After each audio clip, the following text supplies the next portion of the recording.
Welcome back to my channel. আজকে হচ্ছে শুভ রথযাত্রা। তো আজকে সকাল থেকে আকাশটা একটু মেঘলা মেঘলা। আজকে অমিদের স্কুল কিন্তু ছুটি নেই। তো অমিকে এখন সকালবেলা আমি একটুখানি টিফিন বানিয়ে দেবো। হালকা একটু প্যানেতে বাটার ব্রাশ করে নিলাম। তো তারপরে যেটা বানাবো খুবই ইজি, সেটা হচ্ছে সুজি দিয়ে তৈরি একটা ছোট ছোট উত্তাপামের মতো। আর এখানে দেখো উঠে পড়েছে একজন, সে তাকিয়ে তাকিয়ে দেখে। তো সকালবেলা আমি যখন উঠি তখন পমিও উঠে পড়ে, যেহেতু ওর দাদা স্কুলে যাবে সেই জন্য ও উঠে পড়ে। আর আমাকে দিকে তাকিয়ে তাকিয়ে এখন হাসছে আর একদৃষ্টে তাকিয়ে আছে আর ভাবছে যে এরা কি করছে। তো যাই হোক, এখন তো উঠে পড়েছে।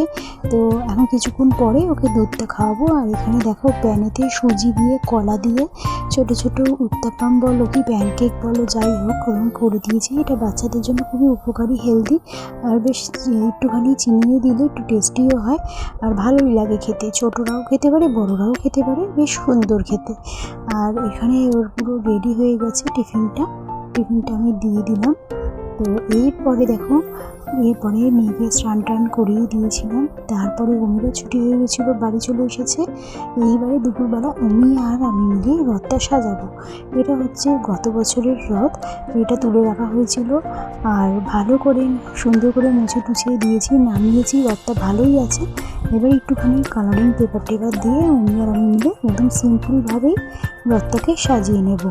তো অমি যেহেতু ওর বোনের সঙ্গে রথ চালাতে এই বছর পাচ্ছে না, তো সামনের বছর ওরা দুজন মিলে রথ চালাবে, তখন একটু ভালো দেখে বড় দেখে রথ কেনার ইচ্ছে আছে। তো এখন এই রথটাই সাজিয়ে নিচ্ছি। এখন তো যেহেতু ওর বোন খুবই ছোট, অতটা বোঝে না, তো তাও আমিও ওকে একটু কোলে নিয়ে ওর হাত ধরে রথটা একটু টানাবো।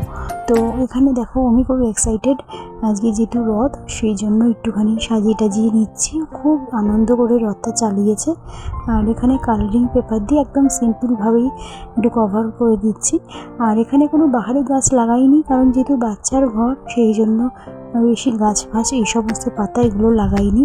তো অনেক পোকামাকড়ও থাকতে পারে, সব কিছু ভেবে চিন্তা করে সেফটির কথা মাথায় রেখে এটা করেছি। আর এটা একদম সিম্পলভাবে সাজানো হয়েছে। দিয়ে ঠাকুরকে বসালাম, তারপরে আমরা সবাই মিলে একটু একটু করে টানলাম। তো ছোটোবেলার দিনগুলো মনে পড়ে যাচ্ছে, কারণ আমিও ছোটোবেলায় এইভাবে রথ সাজাতাম। তো আর কয়েক বছর পরে আমি নিজেই সাজিয়ে নিতে পারবে, তার সঙ্গে যোগ দেবে ওর ছোট্ট বোনও। আর এখানে দেখো, এখানে এটাও একটু মেকআপ করে দিচ্ছি ঠিকঠাক করে মোটামুটি করে সাজিয়ে।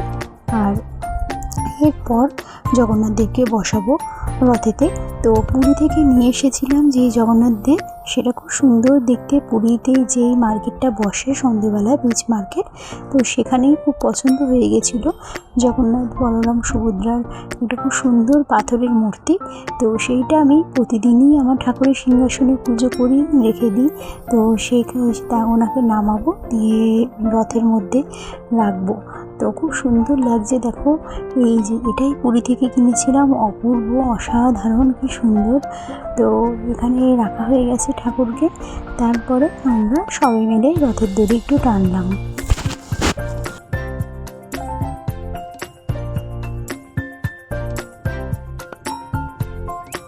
আমাদের আজকে লাঞ্চ ছিল একদম সিম্পল নিরামিষ খাবার। আর রাতের বেলায় ছিল কচুরি, তার সঙ্গে ছিল আলুর দম। তো দুর্দান্ত খেতে লাগে। পাশে একটু সসও নিয়ে নিয়েছিলাম। তো রথের দিন পাঁপড় ভাজা আমরা সন্ধ্যেবেলাও খেয়েছিলাম, কারণ এইগুলো না হলে নয়। তো খুব ভালো লাগলো, রথটা বেশ ভালো কাটলো। তো তোমাদেরও কেমন কাটলো সেটা অবশ্যই কমেন্টে জানিও। আর এইটা দেখো, এইটা হচ্ছে রাত্রিরে এত কিছু খাওয়ার পর এইটা একটু মুখশুদ্ধি বলতে পারো। দারুণ লাগে এই হজমিগুলো, ছোটোবেলায় পুরো পাওয়া যেত, প্রচুর খেয়েছি।